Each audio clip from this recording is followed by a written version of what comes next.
This week's Parsha Shemini, which means eight, begins on the eighth day after the Mishkan, the tabernacle, was completely built. This was the exciting first day of the tabernacle's official operation. For the first 7 days before this, Moshe himself put together the entire Mishkan every morning and then performed the service, and then he dismantled it again until the next morning. The eighth day, which was Rosh Chodesh Nisan, was his official handoff to his brother Aaron, the Kohen Gadol, the high priest, who would perform the inaugural ceremonies. By the way, next Shabbos is Rosh Chodesh Nisan, the 3,334th or 35th year anniversary since that inaugural day in the desert. There are two other eights of significance in Judaism.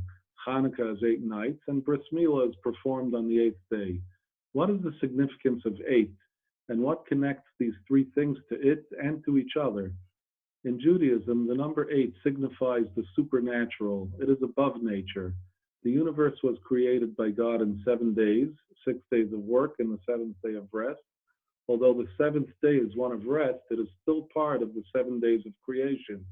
Therefore, 8 is the first number outside of the cycle of creation. And what connects these three things, the inaugural service of the Mishkan, Hanukkah, and Brit Mila, to each other and to the number 8, and to this above nature idea? So, the inauguration of the Mishkan and the renewal of the Second Temple on Hanukkah are obviously connected. It's basically the same thing. But both of these things are also very much identified with the Menorah. The Menorah is the source of the Hanukkah miracle and the star of the Hanukkah show. But the inauguration of the Mishkan is also very connected to the Menorah. I think the defining daily act of the Kohen Gadol that was most dear to Aaron's heart was the lighting of the Menorah. We see the Medrash says that Aaron performed this act himself every day from the inaugural day until the last day of his life. He never let any other Kohanim do it, and he did it with as much enthusiasm on the last day as on the first day. So the Menorah is very much part of what connects the inauguration of the Mishkan to the Hanukkah story. The purpose of the Menorah in the Mishkan was to channel God's light to the Jewish nation, and from there into the physical world and the nations of the world. The Menorah was the physical embodiment and source of the light that was used in our task to be a light unto the nations. But what does it mean to be a light unto the nations? It means to bring the light of the morality of the Torah to mankind by demonstrating a moral lifestyle and existence to them, the nations. In the natural world, the animal world, there is no place for morality. It is a dog-eat-dog world, both literally and figuratively. A shark that decided to not kill or steal, like Bruce in Finding Nemo, can only exist in a cartoon, not the real world. And although there are many examples of animal populations that will not kill or even steal within their own species, and that even cooperate for the group's survival in a way that is detrimental to their personal survival, this does not come from any moral sensitivity, but rather a biological imperative to advance their species. Sexual morality is an even more impossible thing in the animal world, and really has no place in a world ruled by the jungle. And yet, sexual morality is such a major part of the Torah's morality that the sign of our national covenant with God is cut into the flesh of our sexual organ on the 8th day of our lives. And this organ is referred to in Sfirot language as the Yesod, or the foundation, as it is the foundation of our strength as men and as moral characters. When it is kept pure and holy, we are spiritually strong down to the innermost depths of our internal foundation.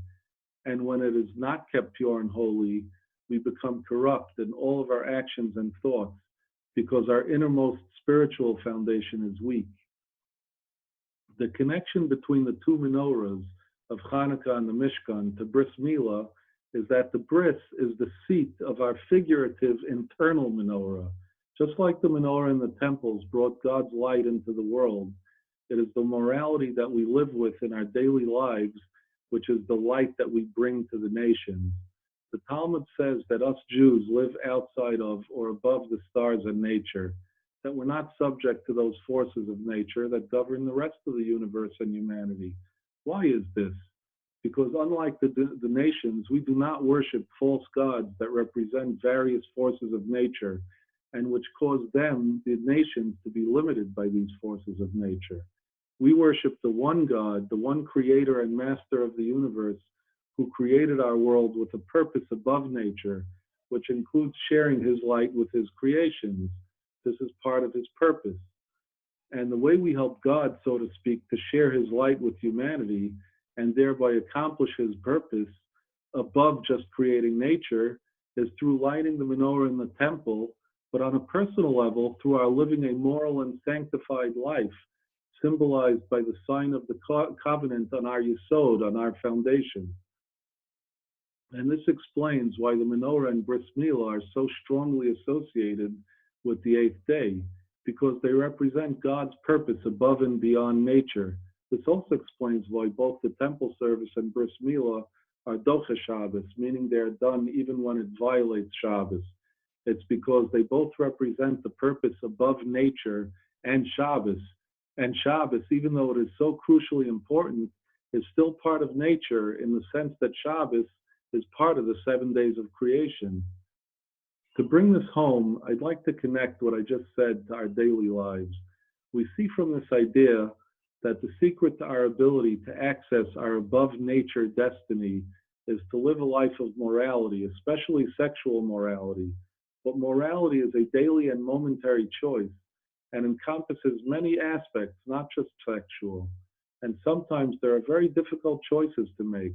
Our world is littered with situations where we feel we have to compromise on our principles for various reasons, including to protect our jobs, social pressures, etc.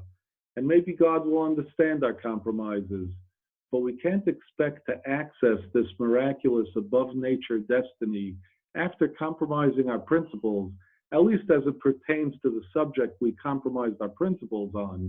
In that area, we'll be subjecting ourselves to the stars because we have compromised our principles and accepted the dominion of the stars in that area of life. For example, and not to turn this political, but just to illustrate the point, I have a friend I used to daven with here in Renana who gave up his excellent and secure job at Bezek because he refused to get vaccinated due to his moral convictions, and is currently struggling financially due to this decision. In my mind, this is a man that has made a moral decision without compromise and regardless of how it might impact him. He relies on his faith in God and is comforted by the fact that he feels he made the right choice.